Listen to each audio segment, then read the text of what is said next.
ওয়াকফ সংশোধনী বিলকে ইউনিক বলে আখ্যায়িত করলেন ভারতীয় জনতা পার্টির সর্বভারতীয় সম্পাদক অনিল কে অ্যান্টনি। প্রদেশ বিজেপি আয়োজিত ওয়াকফ সংশোধনী জনজাগরণ অভিযানে বক্তব্য রাখতে গিয়ে বৃহস্পতিবার তিনি রাজ্য সফরে আসেন।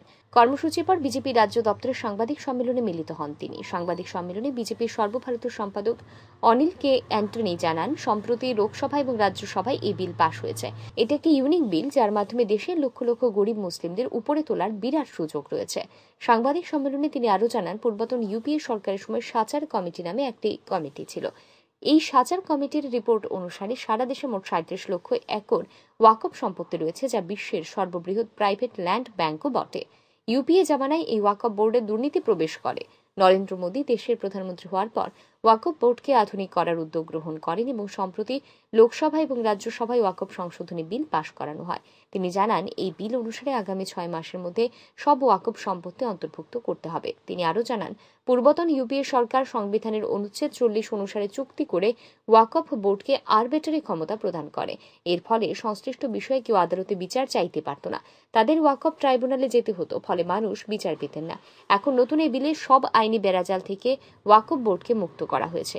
এখন মুসলিমদের আইনের অধিকার দেওয়া হবে, এরা এখন বিচার পাবেন, পাশাপাশি ওয়াকফ বোর্ড থেকে সর্বোচ্চ সুবিধা পাবেন। বিজেপির সর্বভারতীয় সম্পাদক জানান, সারা দেশে যখন এই নিয়ে এক বৈপ্লবিক কর্মসূচি শুরু হতে চলছে, ঠিক তখন কংগ্রেস, তৃণমূল কংগ্রেস এবং বিরোধীরা ভিত্তিহীন নানান অভিযোগ তুলতে শুরু করেছে।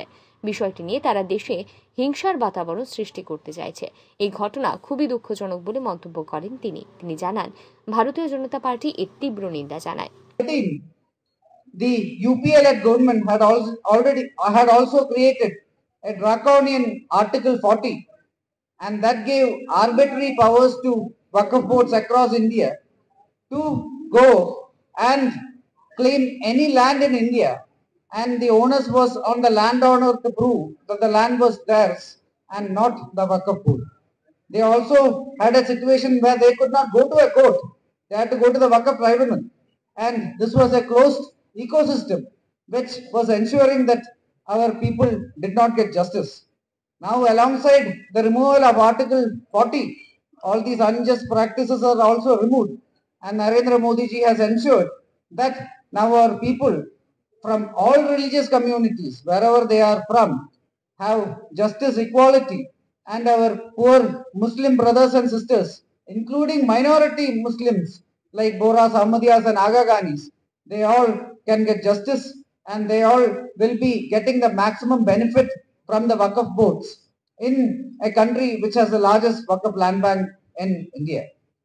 At this moment, when this revolutionary transformations are happening in country, our opposition, led by the Congress party and the TMC in West Bengal, they are creating false narrations, they are creating divisive narrations, and they are creating violent protests across this country, misleading people. It is very unfortunate. The Bharatiya Janata Party strongly condemns these kind of attacks. সাংবাদিক সম্মেলনে প্রদেশ বিজেপির সভাপতি তথা রাজ্যসভার সাংসদ রাজীব ভট্টাচার্য জানান, প্রধানমন্ত্রী নরেন্দ্র মোদীর নেতৃত্বে বিকশিত সংকল্প যাত্রায় এগিয়ে চলার এক ঐতিহাসিক সিদ্ধান্ত ওয়াকফ সংশোধনী বিল। এই বিল নিয়ে বিরোধীরা জনমনে বিভ্রান্তি ছড়ানোর প্রয়াস করছে।